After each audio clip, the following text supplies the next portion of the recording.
Esta palavra foi o que Jesus quis ensinar para aqueles que caminhavam com ele. É uma palavra bastante conhecida. Um juiz que não tinha respeito por ninguém. Era um juiz, tinha autoridade. Se ele quisesse fazer, ele fazia. Se não quisesse, ele não faria também. Ele fazia tudo no tempo dele, na hora dele. Ele não respeitava ninguém. Aí você começa a entender a característica desse juiz. Se ele não temia a Deus, por aí você já tira que o camarada era bravo. Era alguém 8 ou 80, como a gente costuma dizer. E a Bíblia diz que ele não temia a Deus, nem respeitava homem algum. E aqui a gente encontra um homem que não teme a Deus, que não tinha respeito por ninguém, era um juiz iníquo, alguém que julgava no tempo dele, alguém que julgava de acordo com os próprios interesses. Podemos dizer que era alguém talvez corrupto. Se ele achasse por bem, se ele teria algum benefício naquela causa, ele julgaria. Se não tivesse tanta importância, ele não faria. De um lado temos o retrato deste homem, e de um outro lado temos o retrato de uma viúva, de uma mulher que não tinha nenhuma condição, de uma mulher que era talvez rejeitada por muitos, talvez ninguém dava crédito, talvez era alguém que não tinha tanta condição financeira para que essa causa, a Bíblia não diz que causa é essa, mas a gente entende que era algo de muita importância para ela, porque a Bíblia vai dizer que o tempo todo ela estava pedindo para que aquele juiz julgasse a sua causa, e a gente entende que era algo de suma importância para essa mulher, porque se não tivesse tanta importância, ela não se preocuparia mais com essa causa. Se não tivesse tanta importância para ela, talvez ela já teria desistido no primeiro não daquele juiz. A Bíblia diz que ele não ouvia aquela mulher, ele não atentava para ela. Em outras palavras, ele não estava nem aí para ela. Mas a Bíblia vai chamar a atenção de que Jesus ele quer nos ensinar. A Bíblia diz que por algum tempo não quis atender. A Bíblia não diz que tempo foi esse, mas por algum tempo aquele juiz não quis mais atender essa mulher. E eu fico imaginando todas as vezes que o juiz passava pela rua, essa mulher, no nosso linguajar, atalhava ele dizendo: olha, veja lá o meu processo. É como se fosse hoje nos nossos dias, quando a gente tem uma causa na justiça, todas as vezes que a gente encontra com o advogado, a primeira pergunta que fazemos é qual? E aí? Tem notícia? Teve julgamento? Imagine para essa mulher, ela não tinha advogado, mas ela foi atrás do juiz, dizendo: olha, por favor, julgue a minha causa. Mas a Bíblia diz que esse homem não quis atendê-la. Mas o que chama a atenção é a persistência dessa mulher. É uma mulher que não desistiu no primeiro não. É uma mulher que não desistiu no primeiro obstáculo. É alguém que tinha de muita importância essa causa. Às vezes o que nos faz não desistir de algo é se esse algo é de suma importância para nós. Quando nós estamos orando por algo, se esse algo não é tão importante para nós, a gente tende a querer desistir, a gente tende a querer abrir mão, a gente tende a querer não orar mais. Mas quando é algo de muita importância, por exemplo, quando nós estamos orando pela nossa família, nada e nem ninguém tem o poder de nos parar, porque acreditamos que a qualquer momento Deus pode ouvir a nossa oração, ainda que sejamos cercados por pessoas do tipo daquelas que veio da casa de Jairo e disse: Jairo, não incomode o mestre, porque sua filha morreu. Porque a gente gente está cercado disso, de pessoas que vão sempre dizer o seguinte: você não precisa mais incomodar o mestre. Você está orando por isso por quê? Você não está vendo que isso não tem mais jeito? Você não está vendo que isso aí é a causa perdida? Quantas pessoas que às vezes se aproximam de nós, dizendo que isso é causa perdida. Você não está vendo que você está fazendo sacrifício de tolo? Você não está vendo que você está orando em vão? E muitas das vezes nós escutamos isso de pessoas que não conquistaram ou que desistiram no meio do caminho, e elas tendem a querer fazer com que você desista. Elas tendem a querer fazer com que você pare de orar. E a gente vê uma mulher persistente, uma oração incessante. A Bíblia vai dizer no livro de Mateus capítulo 7, versículo 7: pedi, dá-se-vos-á, buscais e alcançarei, batei, abrir-se-vos-á. Ou seja, eu preciso orar em todo o tempo. O que é que Jesus estava ensinando para os seus discípulos? O que é que Jesus está ensinando para nós nesta noite? Que nós não devemos parar de orar, independente do que está diante de nós. Às vezes nós paramos de orar na primeira barreira, no primeiro obstáculo, no primeiro não. Às vezes a gente quer desistir de sonhos, de projeto. Na primeira dificuldade, a gente olha e fala assim: não é para mim. E a Bíblia vai dizer que esta mulher, ela insistiu, ela persistiu. E o interessante é que por causa dessa insistência dessa mulher, o juiz resolve fazer uma reflexão e dizer assim: olha, peraí, eu não respeito ninguém, nem esse Deus aí, mas o que chama a atenção do juiz não era a causa da mulher, era a insistência dela. Você sabe o que é que vai fazer com que você alcance os seus objetivos? É a sua insistência, é a sua persistência. Por que as pessoas elas deixam de usufruir? Por que as pessoas deixam de alcançar, de conquistar? Porque elas desistem muito fácil. Nós, seres humanos, temos a tendência de desistir muito fácil. No primeiro não, a gente quer se trancar dentro do quarto. No primeiro não, a gente acha que Deus não está mais nos vendo. No primeiro não, a gente acha que não é mais para mim. Quando a gente precisa entender que às vezes o não, ele está dizendo para nós: continue. A Bíblia vai dizer que esse juiz, ele disse assim: olha, por causa da persistência dessa mulher, porque ela está me amolestando tanto. Amados, a Bíblia não diz quanto tempo durou isso, mas a Bíblia faz questão de dizer que todo dia essa mulher estava lá. E aí Jesus, ele fala assim: olha, vocês prestaram atenção na história dessa viúva? Esse homem aí, que não temia a Deus, não tinha respeito por ninguém, era alguém que ninguém queria ter ele por perto. Se ele resolve julgar a causa de uma mulher, imagine Deus. Será que ele não vai ouvir os seus filhos que clamam a ele de dia e de noite? O que a gente precisa, queridos, é continuar clamando de dia e de noite.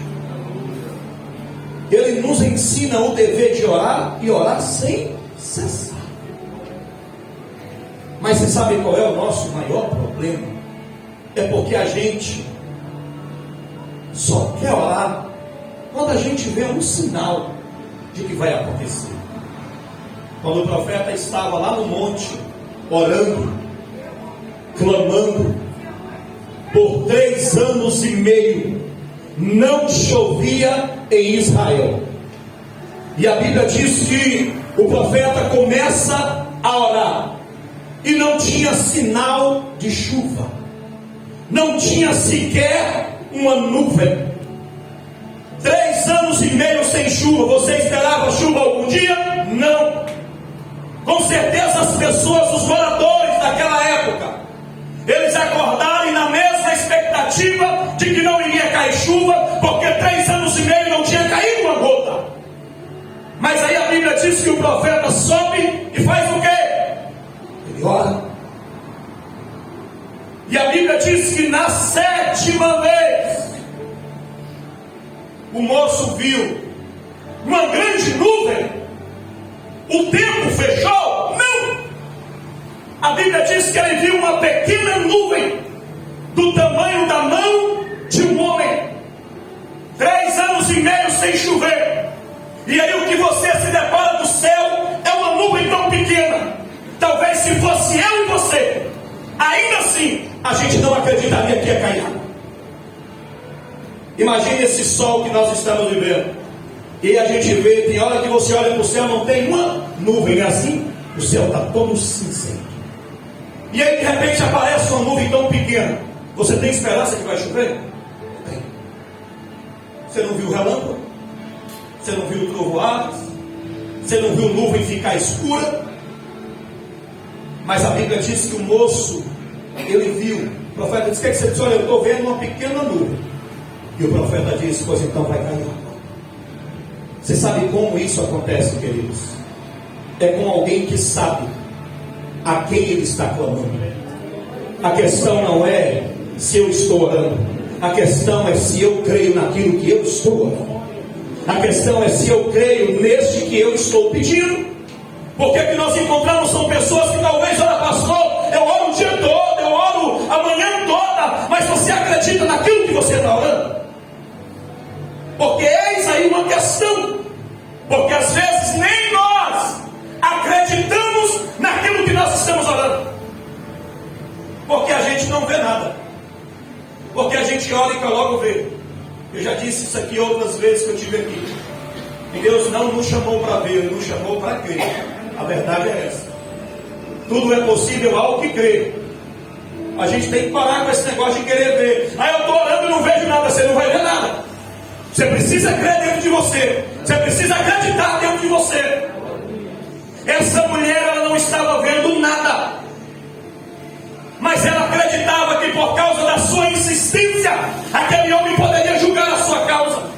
E foi isso que levou a esse juiz a julgar.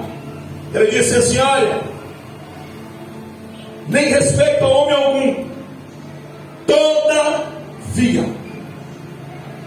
E a gente vê que essa palavra todavia faz uma diferença tão grande. Quando a gente vai lá para o livro de Abacuque, quando Abacuque disse assim: ainda que a figueira não floresça, não haja fruto na vinde, o produto da oliveira minta, não haja vacas nos currais, não haja nada. O versículo seguinte vai dizer o quê? Todavia.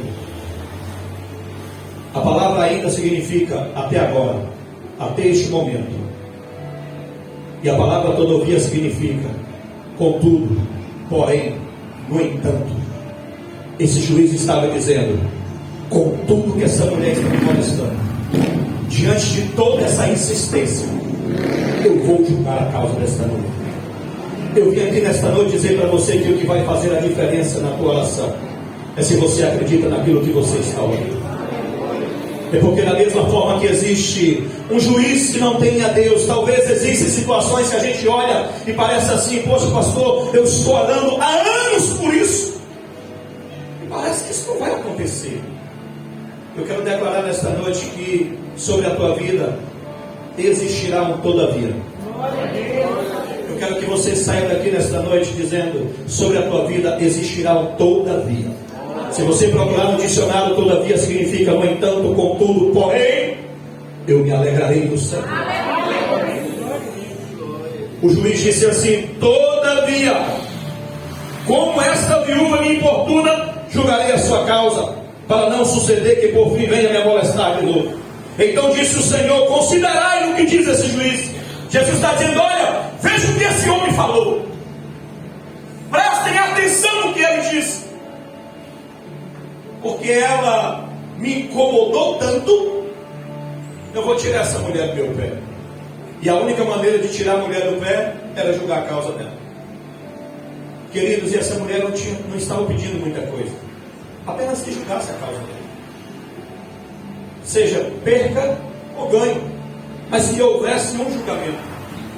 Talvez a causa dessa viúva estava lá há anos, e ela todo dia já era viúva, não tinha esposo, não tinha filhos, e Jesus ele sempre falou sobre as viúvas, sobre as órfãs.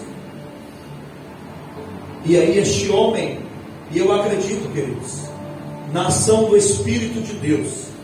Talvez você pode dizer assim: ah, pastor, mas fulano tem um coração tão duro, fulano nunca vai aceitar Jesus. A Bíblia vai dizer que o Espírito de Deus é quem convence. E como é que o Espírito convence? Através da oração, através da minha insistência. Essa mulher, ela persistiu, ela tinha uma oração incessante. Mesmo que pareça distante, Deus fará justiça aos seus. Ou seja, não deixe que o inimigo te roube o tempo de espera, porque o grande problema é esse tempo de espera. E é nesse tempo de espera é que o adversário da nossa alma começa a lançar pensamentos, situações, e aí você começa a pensar: quais que vai acontecer? Ah, eu já orei ontem e hoje não tem sinal de nada. Esse tempo de espera que tem levado muita gente a desanimar. Esse tempo de espera que tem levado muita gente a desistir no meio do caminho. Esse tempo de espera que tem feito muita gente largar as armaduras, largar a ferramenta e dizer: não quero mais, isso não vai chegar mais para mim. Mas eu vim aqui nesta noite dizer para você: não permita que o diabo roube esse tempo de espera na sua vida. Entenda uma coisa, que nesse processo de espera, o Senhor vai nos amadurecendo, o Senhor vai aperfeiçoando os seus dons em nossa vida. Existem coisas que podem acontecer, queridos, da noite para o dia. Pode, Deus pode fazer agora, pode, Ele é Deus. Mas aí o Senhor, Ele sempre vai olhar para dentro do nosso coração e ver qual é a intenção dele. Não é que Deus é ruim, Deus está sendo ruim com você, não. Não é que Deus está te penalizando. Você pode dizer: pastor, tem coisa que eu estou orando aqui há 3 anos, 10 anos, 20 anos. E o Senhor ainda pode dizer que Deus pode fazer? Pode. Ele pode fazer. E a gente precisa saber que Ele pode fazer muito mais do que a gente pensa. Você quer ver algo fantástico? A filha de Jairo. Jairo saiu para buscar Jesus porque ele queria o quê? Uma cura. Não é assim? A filha dele estava o quê? Morrendo. Quando ele sai de casa para encontrar com Jesus, ele pediu que Jesus fosse na casa dele para fazer o quê? Curar a filha dele. Só que Jairo não entendia que Jesus não tinha apenas uma cura, Jesus tinha vida. Por isso que a menina morreu. Não é que Jesus não se importava. Quer ver outra história fantástica do Lázaro? Quando Jesus recebe a notícia de que Lázaro estava doente, ele fica mais 2 dias no lugar, tranquilo, sossegado, sereno, porque Jesus tinha vida. Pastor, o que o senhor quer dizer com isso nesta noite? Deus tem muito mais além daquilo que você está pedindo. Talvez você pode dizer que: pastor, eu estou orando por algo. Eu quero dizer para você: Deus tem muito mais do que esse algo que você está pedindo. Mas você precisa entender o tempo de espera dele. Ele poderia ter enviado uma palavra na casa da filha de Jairo? Poderia. Poderia ter enviado lá onde Lázaro estava? Poderia. Mas ele é dono do tempo, dono de tudo, sabedor de todas as coisas. E nós, seres humanos, cheios de falha, cheios de defeitos, a gente quer para ontem as coisas. E aí, para o Senhor trabalhar em nós, forjar em nós o caráter dele, Ele diz: fica tranquilo, aguarda mais um pouquinho. Então esse tempo de espera que você está esperando por algo que você está orando, é Deus forjando o caráter dele na sua vida. É Deus forjando o caráter dele na sua casa. É Deus forjando o caráter dele na sua família. Jesus falou o seguinte: olha, presta atenção no que esse juiz falou. Vocês viram o que ele disse? Todavia, como esta viúva me importuna, julgarei. Então disse o Senhor: considerai no que diz esse juízo. Não fará justiça aos seus escolhidos que clamam a Ele de dia e de noite. Espera aí, meu irmão. Se um homem que não temia a Deus resolve parar para julgar a causa de uma mulher, imagine Deus que vê os seus filhos clamando de dia e de noite. Eu sei que você tem orado de dia e de noite. Essa igreja ficou hoje aberta, você orando o tempo todo. Aí você pode dizer assim: pastor, orei, e a semana vai começar e vai estar do mesmo jeito. Deixa eu dizer para você, fica tranquilo. Oração não tem prazo de validade. Coloca na sua cabeça. Toda e qualquer mercadoria tem prazo de validade. Cadeira tem prazo de validade. Chega uma hora que ela começa a ressecar, ela quebra, ela tem um prazo. Tudo tem prazo de validade. Eu sou técnico de segurança no trabalho. Equipamento de proteção individual tem prazo de validade. Tudo tem prazo de validade. A única coisa que não tem prazo de validade é a oração. Você pode fazer ela hoje, ela vai ecoar por toda a eternidade. O que você está orando pela sua casa, você pode não estar aqui para ver, mas a sua oração ela vai ecoar por toda a eternidade em favor da sua casa.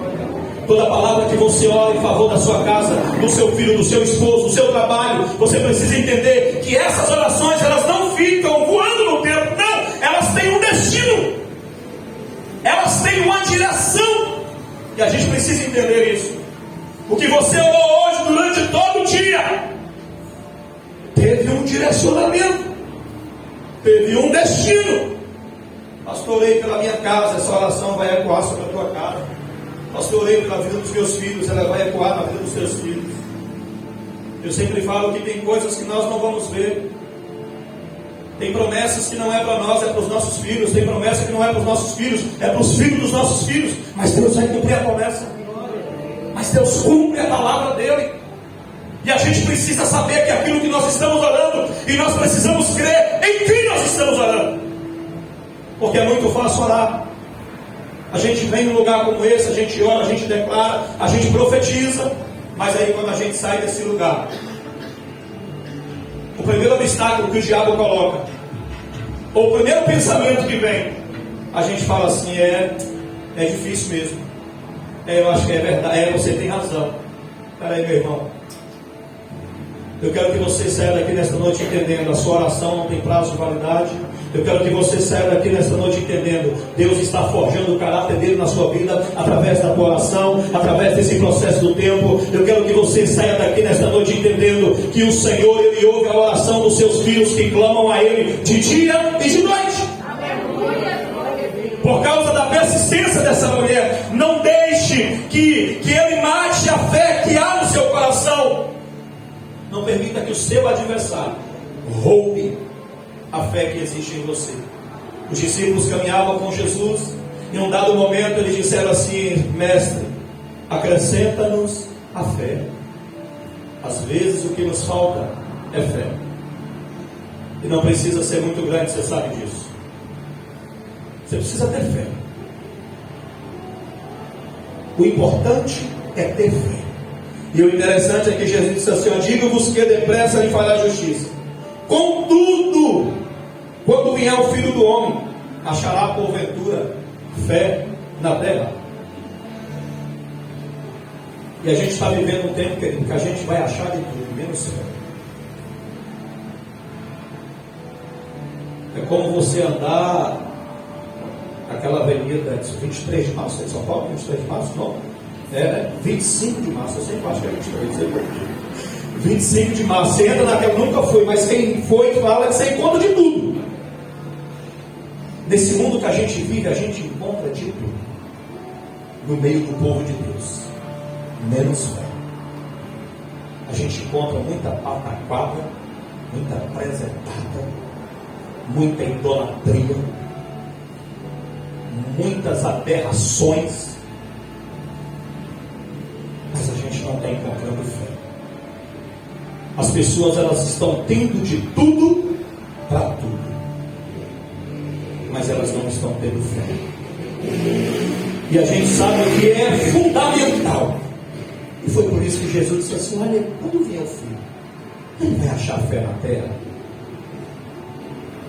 E esse mundo que a gente está vivendo, queridos, essa semana aconteceu um episódio, e eu disse para alguns pastores que estavam, que está tão banalizado você dizer que é pastor, você dizer que é crente, serve a Deus, porque a coisa está correndo frouxo.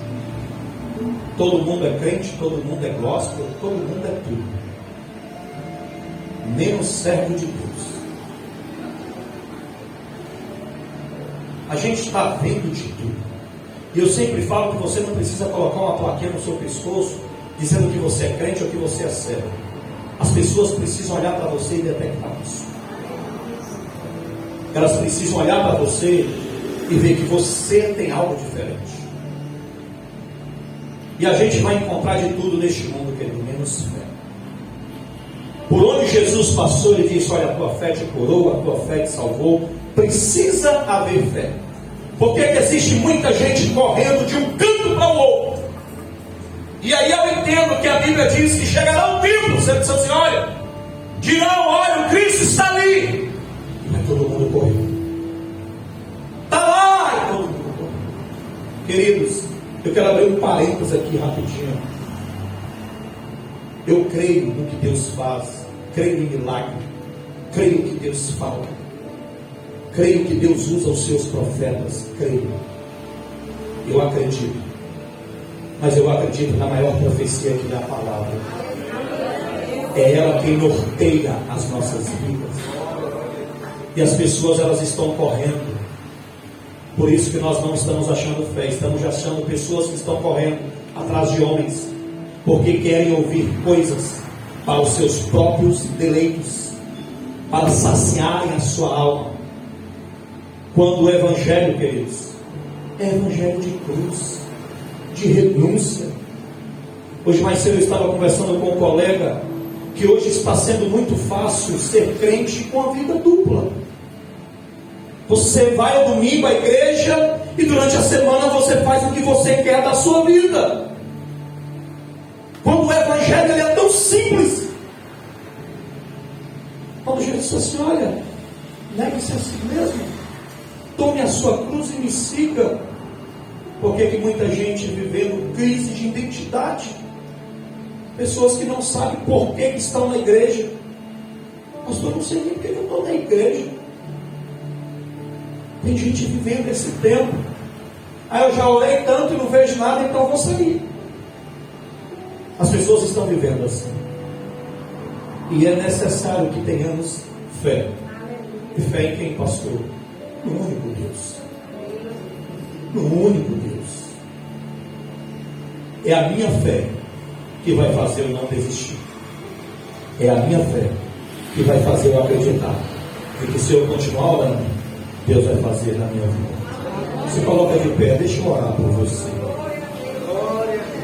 Essa mulher insistiu tanto que esse homem julgou. Eu não sei qual foi a tua oração durante todo esse dia, mas eu quero nesta noite, no nome de Jesus, declarar que o Senhor há de fazer justiça em seu favor, há de ouvir a tua oração, há de ouvir o teu clamor, a tua intercessão. Fecha teus olhos neste momento. Eu sei que você já orou nesta noite, mas eu quero declarar que essa palavra possa se materializar na sua vida, de maneira com que você possa ver os frutos da tua oração. Que haja fé dentro de você, a ponto de você olhar e dizer: eu sei em quem eu tenho crido, e Ele é poderoso. Você precisa saber em quem você está crendo e a quem você está clamando. Quem é este que até o vento e o mar lhe obedecem? Os discípulos estavam andando com Jesus, e em meio à tempestade da vida, eles ficaram se perguntando: mas que homem é esse? Que homem é esse que tem poder para acalmar essa tempestade? Talvez você ainda não entendeu a dimensão do que Deus é capaz de fazer por você e em você. Fecha teus olhos neste momento. Espírito Santo de Deus, fale com Deus. Fale com Ele aí agora.